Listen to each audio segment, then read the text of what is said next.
Hello, thank you for watching. I'm Shakil 5858. I'm Amir Putnam. I was on overseas assignment. Now I am back. Following news headlines have been reported by American and Canadian channels and AP, AFP and Reuters news agencies. Now the headlines. Israel vowed to retaliate against Iran after missile attacks. Israel bombed Gaza. Hurricane Helene killed at least 160 people in southeast USA. Bank of America problem. Vice President's candidates campaign trail. Jack Smith and Donald Trump. Now please watch the channels.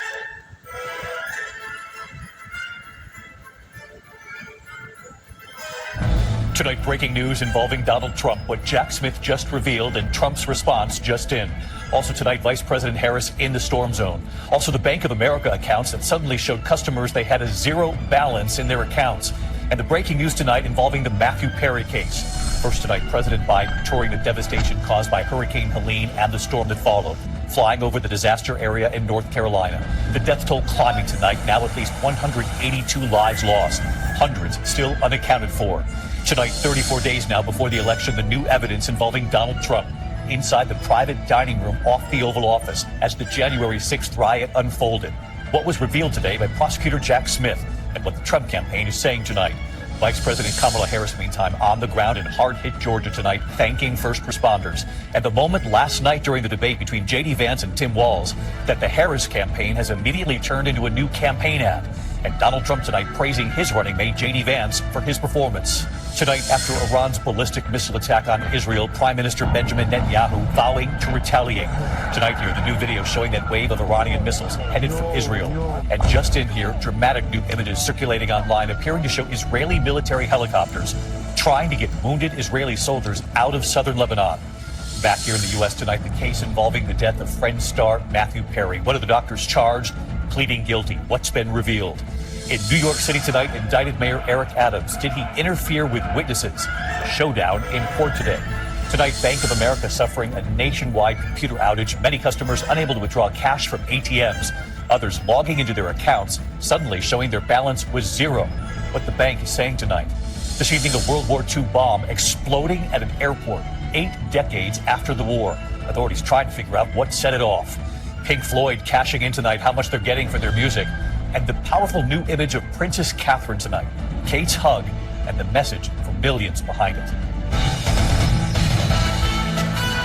From ABC News World Headquarters in Tonight, the new evidence made public in the Trump election interference case. In a new filing, special counsel Jack Smith makes his case for why Donald Trump should still be tried for his actions on January 6th, a move aimed at keeping the case alive even after that Supreme Court immunity ruling. The new details, including how the former president replied when informed his then Vice President Pence was in danger. Also tonight, the Middle East on edge after Iran's attack on Israel. How and when will Israel respond to Iran's barrage of hundreds of ballistic missiles? Richard Engel with late details. President Biden and Vice President Harris in the storm zone. The president ordering 1,000 active duty troops to the region facing growing desperation. We're in communities cut off from vital supplies. The key takeaways and fallout from the vice presidential debate as the candidates tackle mounting crises. Election workers under threat. The extraordinary measures being taken to protect them, including panic buttons and bulletproof glass. Priced out. Skyrocketing home prices forcing many to put their dreams on hold. The solutions Trump and Harris propose. And the good news from high above. How to see the so-called mini-moon. This is NBC Nightly News with Lester Holt. Good evening and welcome. And I'm Amna Nawaz. On the NewsHour tonight, Israel presses on with targeted raids against Hezbollah in Lebanon, while it considers how to respond to Iran's missile attacks. A newly unsealed court filing details evidence for the alleged crimes of former President Donald Trump in his effort to overturn the results of the 2020 election. Tim Walz and J.D. Vance spar on the debate stage. We break down how the candidates' performances play into the larger presidential race. And the catastrophic damage wrought by Hurricane Helene shows why no place is immune from the impacts of climate change. We used to think of climate change as being something that would happen elsewhere sometime in the future and was somebody else's problem to worry about, and none of those things are true.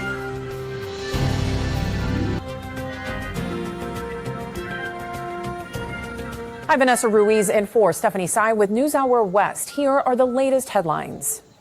President Biden has ordered 1,000 active duty troops to the southeastern United States to help with Hurricane Helene aid efforts. The announcement came just hours before his visit to the Carolinas today to survey the devastation left behind by the storm. Biden touched down in Greenville, South Carolina, and then from a helicopter got a bird's eye view of the storm-battered region. Later, in Raleigh, North Carolina, he committed to covering 100% of all costs related to debris removal in the state for 6 months. The damage is still being assessed, but many people are still unaccounted for. So I'm here to say the United States, the nation, has your back. The nation has your back. We're not leaving your back on your feet completely. Residents in North Carolina are still navigating knee-deep muck, crumbled roadways, and little to no cell phone service. More than 180 people have died across the southeastern U.S. Earlier in the day, President Biden addressed the dock workers' strike, likening it to a potential man-made disaster on top of the storm. Mr. Biden was highly critical of the port owners, saying they should not profit from the ongoing walkout, adding that it is time for them to sit at the table and to get the strike done. Roughly 45,000 dock workers walked off the job this week at dozens of ports from Texas to Maine. They are calling for higher pay and guarantees their jobs will not become automated. There are currently no negotiations scheduled between the two sides. In Denmark, police have detained 3 young Swedish nationals in connection with 2 explosions near the Israeli embassy in Copenhagen this morning. Investigators say no one was injured by the pre-dawn blasts, which were likely caused by hand grenades. They went off about 100 yards from the embassy, although it's not clear if that was the target. A Jewish school in the vicinity closed for the day, and Copenhagen's main synagogue stepped up security for the Jewish New Year, which starts tonight. Turning now to Ukraine, where the fall of a frontline town has given Russia a vital battlefield victory. Ukraine's military said today it will retreat from Volodar in the east after holding the town for more than 2 years of fierce fighting. It is high in elevation and has access to rail lines, which make it a strategic hub for the region. Russia had been bombing the site for months, and a spokesman for Ukraine's military command said troops on the ground had been nearly surrounded by Russian forces. After sustaining many losses in long-lasting battles, a threat of besiegement arose. Senior command granted permission to carry out a maneuver to withdraw units from Volodar in order to preserve personnel and military equipment and take positions for further actions. Last year's deadly Maui wildfire was caused by an earlier brush fire that was believed to have been extinguished. That is the conclusion of a Maui County report released today. Federal investigators determined the original fire, sparked by a downed power line, reignited in hurricane-driven winds later that day. The investigation also ruled out the possibility of 2 separate fires. At least 102 people were killed in the disaster. It was the deadliest U.S. wildfire in more than a century. The CIA is trying to make it easier for potential informants to share tips, especially in places like North Korea, Iran, and China.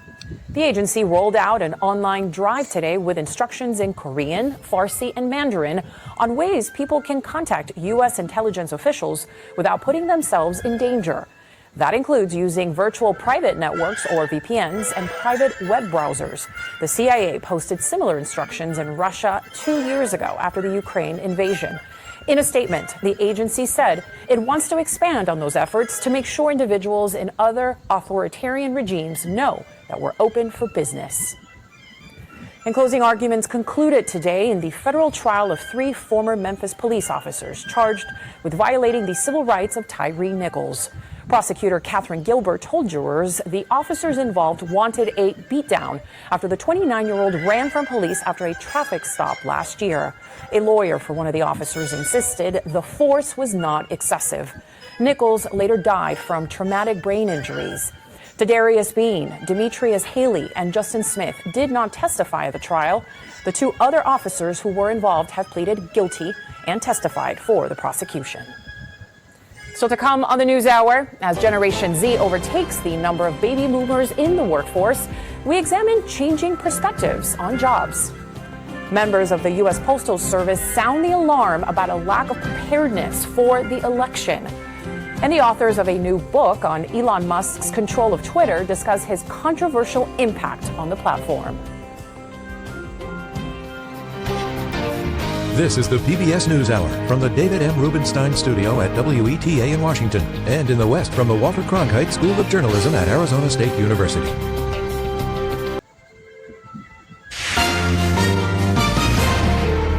On this Wednesday night, Israelis assess the damage from Iran's unprecedented attack. What's left of schools and homes. And when I see what's happened to everything, that makes you very sad. How Israel might retaliate and how far Iran could go. Plus mounting concerns about anti-Semitism in Canada. Sentencing day. We're finally able to get some form of justice for my dad. The punishment for the impaired driver who caused a deadly crash. Playing politics. What happens now that the federal Liberals have rejected a key bloc demand? And buzzing for near beer. If you want to come and drink alcohol from here, nobody will judge you. Oktoberfest raises a pint to a sobering trend. Global National with Donna Friesen. Good evening and thanks for... Tonight, the world's attention is focused on the Middle East. How will Israel strike back after Iran's attack? We have to try and do everything we can to avoid a wider war. Deepening concern after that barrage of missiles. Our team is in Tel Aviv for a first-hand look at the damage on the ground. All the wall, even here, was shaking. And we have a crew in Lebanon where there are fresh Israeli airstrikes. Oh my God! A brawl between parents and a coach off the ice brings a kids' hockey game to a stop. These types of instances cast an image of all hockey, which really isn't the case. And a CBC News exclusive, the secret mission to rescue Afghanistan's last female politicians hunted by the Taliban. Forget about the partisan baloney. This is about what's doing the right thing. Canadian MPs of all stripes working together quietly to get it done. Canadians haven't a clue what you've been up to. At least, not until now. From CBC News, this is The National with Chief Correspondent Adrian Arsenault. Thanks for joining.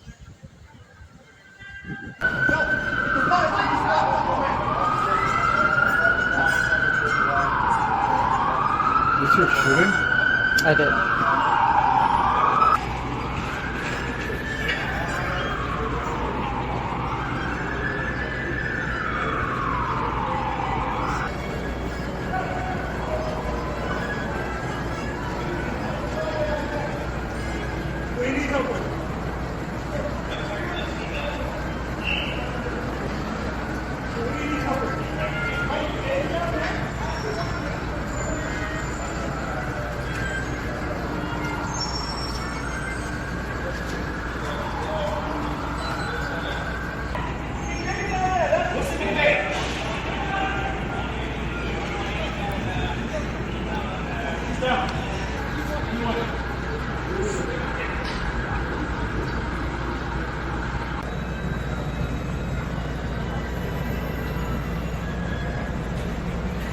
That's just water.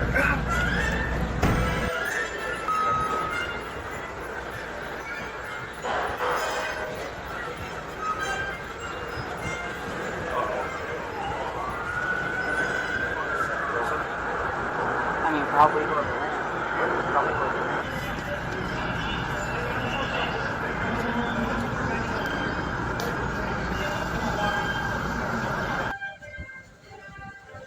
After a weekend of star-studded fundraisers and lavish parties with her friends on the West Coast and Hollywood, Kamala Harris finally found the time to tour some damage in the Southeast.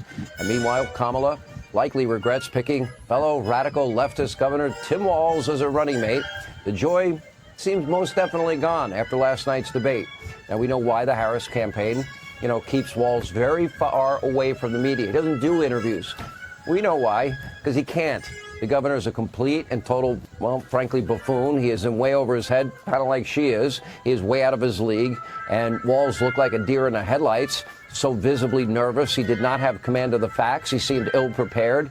He said some pretty weird, bizarre things. Aren't many people, that call themselves a knucklehead in the middle of a debate or brag about being friends with school shooters. Take a look. Governor Walz, you said you were in Hong Kong during the deadly Tiananmen Square protests in the spring of 1989.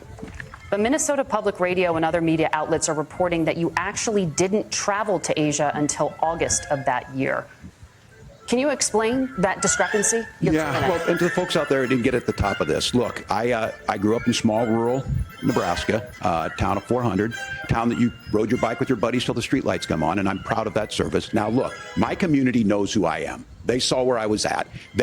Look, I will be the first to tell you, I have poured my heart into my community. I've tried to do the best I can, but I've not been perfect, and I'm a knucklehead at times. I will say more than anything. Many times I will talk a lot. I will get caught up in the rhetoric. But being there, the impact it made, the difference it made in my life, I learned a lot about China. Governor, just to follow up on that, the question was, can you explain the discrepancy? All I said on this was I got there that summer and misspoke on this. So I will just, that's what I've said. I think another word for that is called lying. And he didn't, by the way, have to even answer why he wants feminine products and boys. That point about the sort of drama in the document and the narrative arc of it, specifically the pressure on Pence, which comes through in the January 6th committee report a bit, and is really a focus here that, on January 5th, the defendant told Pence, I think you have the power to decertify. When Pence was unmoved, the defendant threatened to criticize him publicly, which again, wink, wink, nudge, nudge. We know what that means. I'm going to have to say you did a great disservice. And then this timing with it's possible, again, it's easy to lose track of what has been entered in the public record and what hasn't, Rachel, but this timing of that tweet, and we played you, I think that's Nick Fuentes, the notorious Nazi who dined with the president in the Bullhorn, reading out about Pence not doing what he's called to do. At 2:24 p.m., Trump was alone in the dining room when he issued a tweet attacking Pence and fueling the ongoing riot. Mike Pence didn't have the courage to do what should have been done to protect our country and our Constitution, giving states a chance to certify a corrected set of facts, not the fraudulent or inaccurate ones, which they were asked to previously certify. USA demands the truth. And then, Jack Smith writes, 1 minute later, at 2:25 p.m., the Secret Service was forced to evacuate Pence to a secure location. Rachel, it doesn't quite say cause and effect, but it just lays the cause and the effect right there next to each other in adjacent sentences. There's so much detail that they are presenting about that tweet and the context of it. They go to great lengths and great detail to explain that Trump was alone in the dining room off the Oval Office when he sent it. They go to great lengths to say that, yes, there was another staffer who did have was sort of cleared to tweet in Trump's name, but he did not do that tweet. They go to great lengths to show that at the time that Trump sent that tweet, while he was alone and nobody else was there, it was definitely him who did it. He was both watching Fox News. This news is funded by viewers like you. Please support our work at democracynow.org/give. Welcome to Democracy Now!, democracynow.org, the War and Peace Report. I'm Amy Goodman. Israeli Prime Minister Benjamin Netanyahu has vowed to retaliate after Iran fired at least 180 ballistic missiles at Israel in response to repeated Israeli attacks on Lebanon and the assassination of several Hezbollah leaders, including Hassan Nasrallah. Video posted online shows some of the missiles striking at or near the Nevatim air base, which houses Israel's U.S.-made F-35 fighter jets. Israel says the only death from the attacks was a Palestinian man who was killed by falling debris in the occupied West Bank. Today, the candidates for vice president were back on the campaign trail one day after facing off in our CBS News debate. One memorable exchange is already being used in a campaign ad. More now from CBS's Robert Costa. Senator J.D. Vance hit the ground running in Michigan today. And it is great to be in the state that I think is going to be pivotal to giving us 270 electoral votes and making Donald Trump the next president of the United States. His VP rival, Governor Tim Walz, launched a bus tour in battleground Pennsylvania. Anybody watch the debate last night? Not bad for a football coach. Just as the Harris campaign unveiled a new ad. He is still saying he didn't lose the election. Highlighting this exchange at Tuesday night's debate. Did he lose the 2020 election? Tim, I'm focused on the future. Did Kamala Harris censor Americans from speaking their mind in the wake of the 2020 COVID situation? That is a damning non-answer. Vance was asked today about why he declined to engage Walz's question. Here's the simple reason. The media is obsessed with talking about the election of 4 years ago. I'm focused on the election of 33 days from now. It is disqualifying to not acknowledge that the 2020 election was won by Joe Biden. It's as simple as that. A new CBS poll found viewers saw the debate as a pretty even matchup. It was a mostly civil showdown with moments of Midwestern nice. I actually agree with Tim Walz. I agree with a lot of what Senator Vance said. But there were still plenty of clashes over the campaign's top issues, including the economy. We'll just ask the wealthiest to pay their fair share. You've got to pretend that Donald Trump didn't deliver rising take-home pay, which of course he did. And on reproductive rights, both campaigns made appeals. This is about health care. With Senator Vance acknowledging Republicans have work to do. We've got to do so much better of a job at earning the American people's trust back on this issue where they frankly just don't trust us. At this supply plant in Michigan today, Senator Vance was upbeat and his supporters praised him for his turn at the debate. But privately, many top Democrats told me Governor Walz did what he needed them to do. He brought issues like character and democracy to the fore of this campaign. Nora. Robert Costa on the campaign trail tonight. Thank you. Thank you for sparing your precious time. This is Amir Shakil. Have a good life. Bye-bye.